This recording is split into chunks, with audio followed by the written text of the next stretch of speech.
move on to talk about trade and development.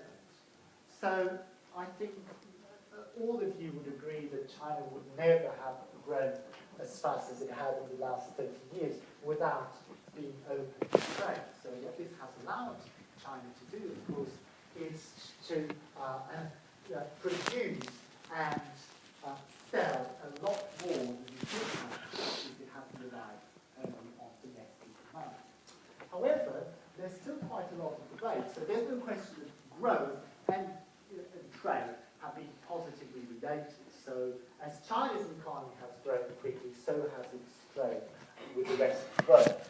But what's very difficult to determine is the causality aspect. So has openness to trade caused development in China in the beginning, or was higher GDP actually what caused China to be willing to open the doors to trade? So that's an important issue to look at, and unfortunately the evidence is not conclusive. But the other thing we're going to look at is the possibility that trade for some countries has not been sort of the recipe for development. And there's no literature on this, but in a nutshell, it may well be because you end up by specializing in stuff that doesn't change very much over time. So if, for example, you just do producing olives and wine, classic Mediterranean product, and technology doesn't particularly improve in these sectors, and you keep on effectively producing olives and sorry? Why? Did I say why? But sorry. The same way. And you keep on selling that to others and importing ever more sophisticated iPods and so on. But it may well be that being open to trade has not been sort of conducive to high standards of living. That is, you may have high standards of living that you would have if you were a closed economy, but you're actually falling behind because the other countries have specialized in stuff that is constantly benefiting from technological progress. So there's a sense, and this is particularly problematic for obviously the emerging market economies in the developing world. There's a sense in which many countries out there, including African countries, are kind of specializing in the wrong goods. Yeah? Those of you that have studied growth and development last year, and are also studying economics of developing countries this year, you'll know that because of this belief, there were these policies of input substitution industrialization that were, in some cases, successful, in many other cases, a bit of a disaster. So it was really the idea, we are looking at the developed world, we look at the UK, we look at the US and so on, and these guys have all big industries. And so in order to develop and become rich, we also need to develop industries. So no, we're not going to specialize in agricultural products. That's not conducive to high standards of living. We're going to try to develop industry. Yeah? But it's not straightforward at all to go from this intent to actually being able to deliver high quality products that the world wants to buy. Yeah? So there is still nowadays a dominance of a few select group of countries in many manufactured products, from computers to cars. Okay, so this was really an introduction. It covers and it's relevant for the 4 topics that we're going to cover. Now these slides are really about the first topic regarding trade theory. And as the name suggests, guys, it's mostly theory. Sorry, I'm trying to view this being made. Right, so this is an overview of the whole topic. So we're going to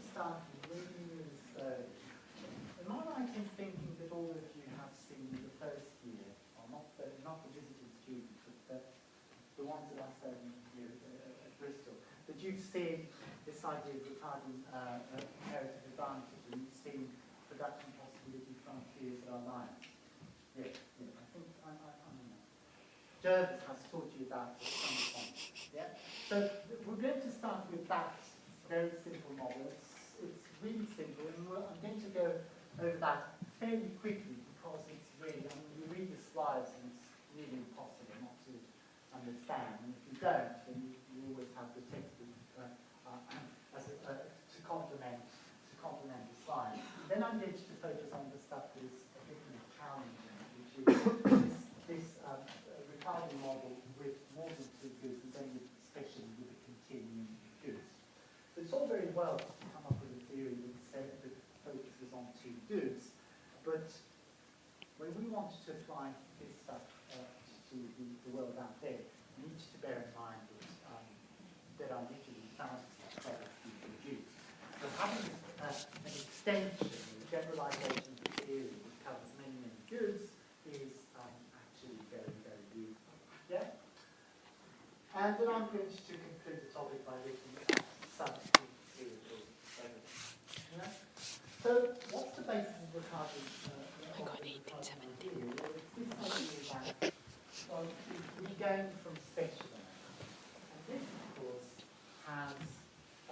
is a principle that is applied to trade, but it's also applied to regions, it's applied to firms, it's applied to people.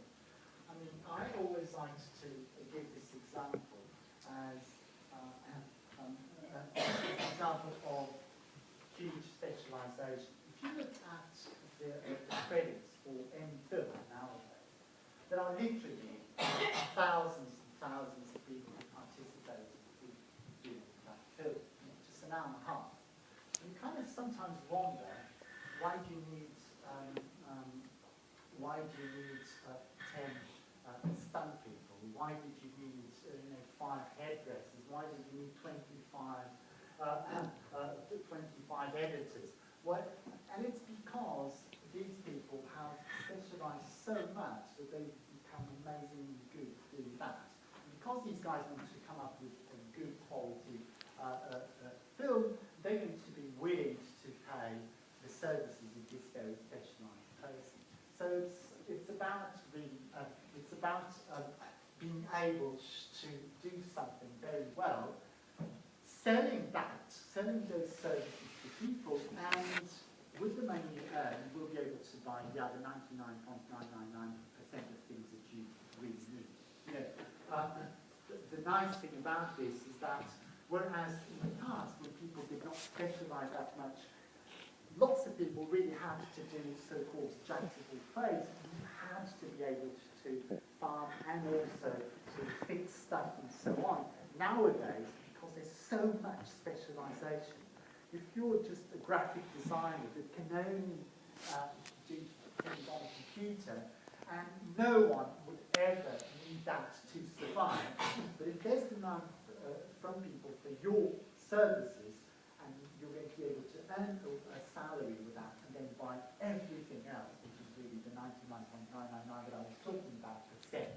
So this applies, this specialization principle, which is focus on the stuff for which you're relatively good at, is effectively the idea of comparative advantage at the level of the country. So the person that first introduced this was Ricardo, and some people have described this result as the deepest and most beautiful result in the economics.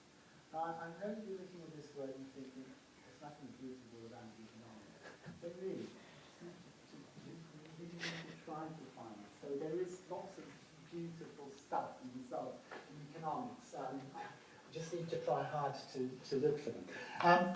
But why is it that people say this is a beautiful result? Because it's not actually, it's not that obvious. I know that the number of people that would kind of not understand the basic idea is actually very, very surprising. And every single day, if you, we could test that if you wanted, you will have some person who blogs here on the net trying kind of saying something about trade which clearly reveals that they haven't understood the idea of comparative advantage. Because the basic idea is that what matters is that you're relatively better at something, not that you're in absolute terms better than another country. Yeah? So Ricardo chose, surprisingly, England and Portugal. So England is not surprising, of course, because he was living in England. Portugal is a bit surprising, especially because he then assumed that Portugal was better than England at producing the two goods. Now, as you know, Portugal isn't better at producing anything. So this is a bit surprising. Anything it does is produce footballers, and that doesn't contribute much to the well-being of most of us. Anyway, I think it's because David Ricardo was of Portuguese descent. So his ancestors were Portuguese Jews that left the country to the Netherlands and then to England. So he chose these two countries. So for a while, I'm going to talk about England and Portugal, and then I'll switch to home and foreign. So you really want to make sure you're able to generalize this idea to any countries. So if you want, you can think of home as England and foreign as Portugal, but it could really be any two countries. So the idea is that you have these two countries, and it's a bit pathetic, but all you need is wine and cloth. You know, happiness in these two countries comes from consuming wine and cloth. And so this is what the only fact of production is going to be producing. It's going to be used either to produce wine or to produce cloth. And so effectively, as I write in here, what this means is that the other factors, machines or a bit of land and so on, they're secondary and they're effectively ignored. Doesn't mean that you don't need them. The crucial fact of production is going to be labour, and most of the cost of producing the cloth and wine will come from the cost of labour. So the assumption, in his example, and you'll get his example in several of the readings, his example is that Portugal was surprisingly better at producing cloth. Wine, of course, it goes without saying. If you've ever tried English wine, you know what I mean. Although there's some of it which is actually very good, but it's bloody expensive. So Portugal being better at wine, it goes without saying. Portugal being better at cloth, I'm not so sure. Anyway, what Ricardo showed using a numerical example is that despite the absolute advantage of Portugal in producing the two goods, it would still make sense for England to engage in trade with Portugal, because both countries would benefit by specialising in the goods for which they were relatively better at compared to the other. So here's the setting. From now onwards, I'll talk about home and foreign. And every time I'm talking about foreign, whether it's foreign labour or the foreign consumption of cloth or wine. Now I switch to food. There's going to be an asterisk. Yeah. So this is a little bit more politically correct, and it also makes a little more sense. Now we have two countries rather than England and Portugal. It's home and foreign, and we have two sectors. Cloth is still there, and then we have F for food. And so I'll keep using these two goods for a long, long time, for most of the theory lectures, and it's quite useful because in one way you can think of cloth as being an industry. It's a